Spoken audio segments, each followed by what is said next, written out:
now, once again, the YouTube channel All Time 10s has decided to produce something on North Korea. And as I did last time with one of their videos disproving a certain thing about the organized crime section in North Korea, that building which was actually a museum and not a headquarters, they made another one, a top 10 things that you didn't want to know about North Korea. So I thought I would take a look, as somebody requested, and go through each one of them.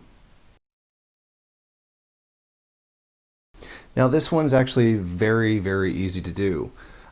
They never said that. In fact, I can give you a link to the actual KCNA article where they said they have found what they believe to be the ancient tomb where the horse is said to be. At no point did they say that the unicorn was real. Next in the article, they went through the story about the horse, just a short paragraph on the mythology of the horse. At no point did anybody say that the horse actually existed.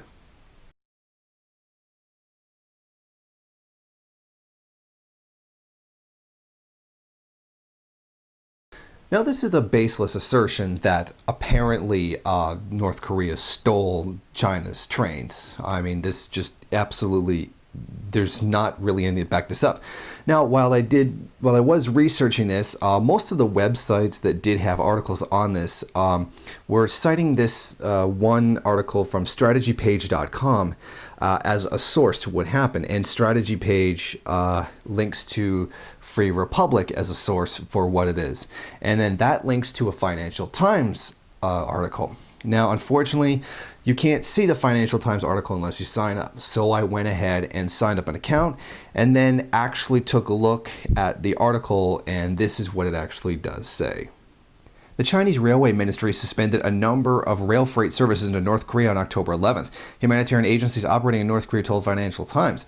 The ministry told international aid agencies that it would not send any more wagons into North Korea until Pyongyang returned the 1,800 Chinese wagons. That's what it says. But then they're taking the testimony of the aid agencies. So that could be worth, you know, whatever it is that you feel it's worth. But then they turn right around and say this.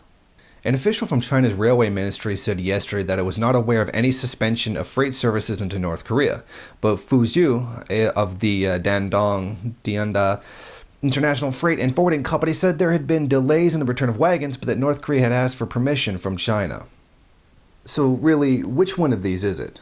Also, it actually says that it occurred in the articles from 2007, and it doesn't say anything about anything happening in 2006. This one is actually true. The Republic of Korea and the People's Democratic Republic of Korea are still technically at war.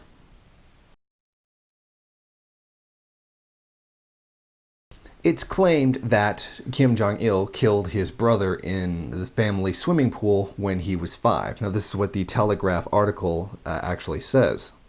He was suspected of killing his younger brother, Kim Shu-ra, when he was 5 after the child drowned in the family's swimming pool in their Pyongyang mansion. The claims were never proved. So basically, it's a completely baseless assertion with nothing to back it up whatsoever. And it comes from the Telegraph of all places.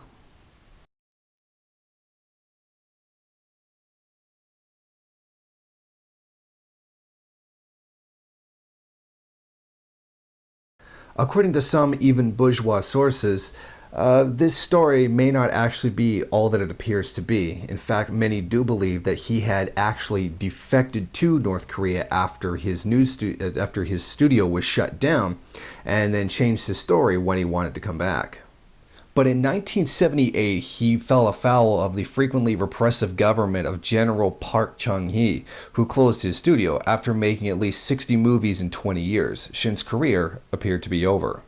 I think it's interesting that having a giant monster is considered to be a ripoff, as if no other country or any other movie studio ever did that. And it's just because we know how original Hollywood actually tends to be.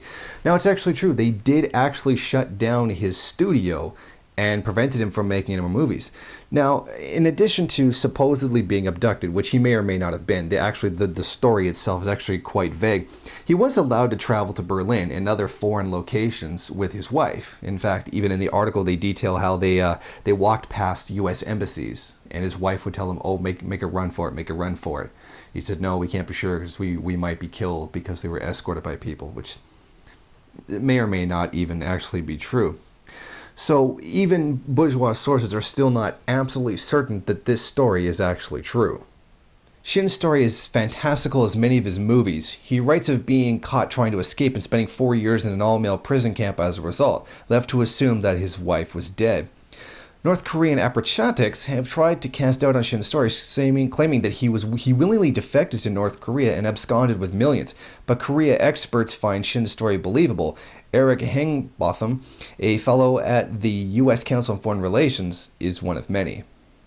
So, according to experts on Korea, who seem to be primarily ones with a clear bias and a clear desire to slander North Korea. Okay, fine. The experts are experts. Okay, they say they tend to believe his story, which means they're not even absolutely 100% certain about that. Now, there are even times that he it seemingly was trying too hard to play up the fact that he had supposedly been abducted.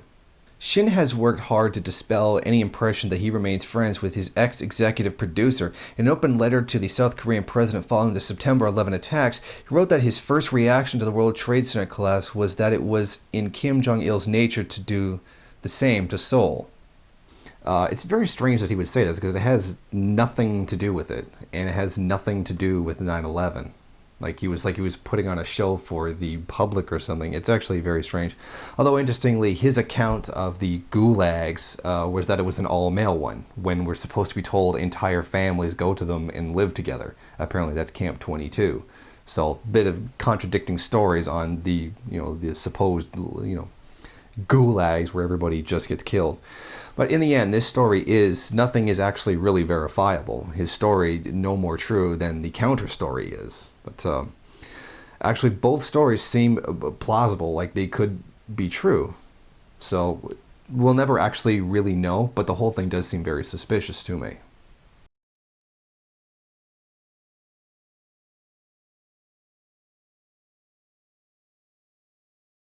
Now, this actually is partially true. The average North Korean is 2 inches shorter than the average South Korean.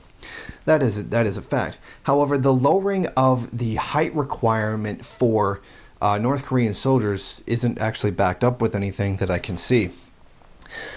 It does point to a daily NK article, which is, like nknews.org. It's dedicated to just slandering North Korea.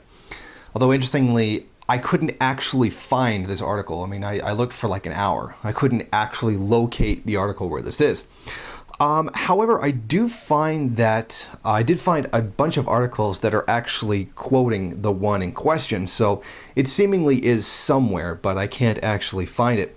And though I have seen copies of it on other websites, it doesn't give any source whatsoever.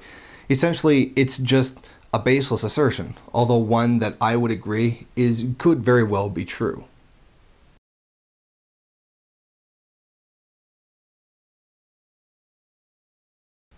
The claim that the DPRK has a 99% literacy rate is actually true.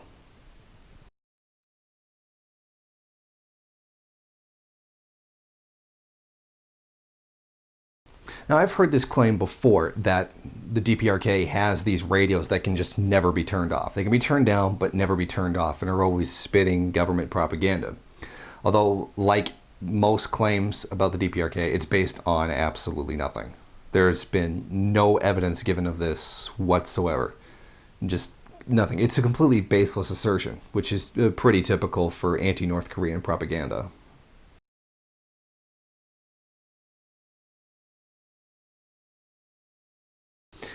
This is an old one, but a favorite of mine. The claim that the official story is Kim Jong-il was born under a double rainbow, and that people actually believe that this happened. It's not true. People don't really believe that. I've spoken to people who went to the DPRK. No one actually thinks that.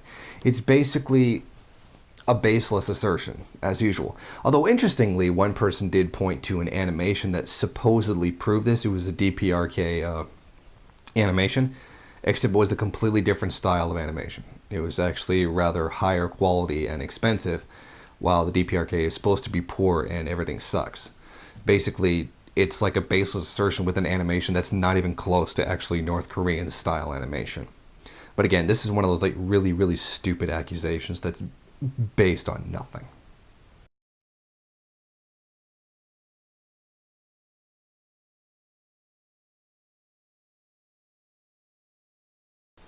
Oh, and finally, also one of my favorite ones, that Kim Jong-il invented the hamburger and shot 38 under par when it's not even possible. No one believes that. No one says that. I've never seen any evidence whatsoever that he's ever claimed that, or that's written in any textbook or anything whatsoever. It is, like a lot of the things on this list, a completely baseless assertion. But as I have said previously, that's pretty typical for anti-North Korean propaganda. But that's the list, and that's how much of it is completely untrue. So there's like one or two true things in it, a half truth, and then a bunch of baseless assertions. But that's my critique of the video as requested. So take it as you want it.